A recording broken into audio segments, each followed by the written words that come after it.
আশুলিয়ায় ৪ জন ছিনতাইকারী সদস্য গ্রেপ্তার। তথ্য ভিডিওচিত্রে আমাদের বিশেষ প্রতিনিধি মোহাম্মদ শামীম আহমেদ।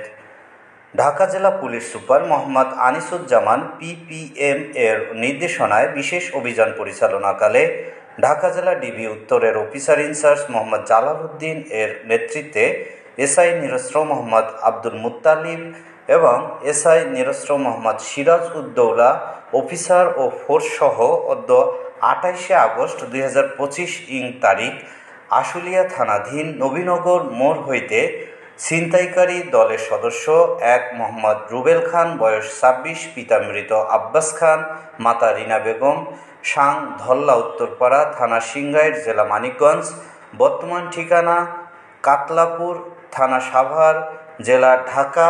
আসামি ২ মোহাম্মদ স্বাধীন হাসান বয়স ২৫, পিতা আব্দুস সালাম, মাতা মৃত শিউলি বেগম, সাং কুরগাঁও পাথালিয়া, থানা আশুলিয়া, জেলা ঢাকা। আসামি ৩ মোহাম্মদ শহীদুল ইসলাম বয়স ২৫, পিতা মোহাম্মদ শুকুর আলী, মাতা মোসাম্মদ কুলসুম বেগম, সাং লতিফপুর পশ্চিমপাড়া, মোহাম্মদিয়া নগর, থানা কাশিমপুর, জেলা গাজীপুর।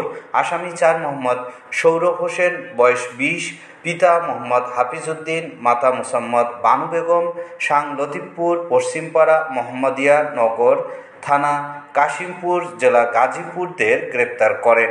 উক্ত ছিনতাইকারীদের প্রাথমিক জিজ্ঞাসাবাদে জানা যায় তারা দেশের বিভিন্ন স্থানে চুরি, ডাকাতি, ছিনতাই সহ নানা ধরনের অপকর্মের সাথে জড়িত।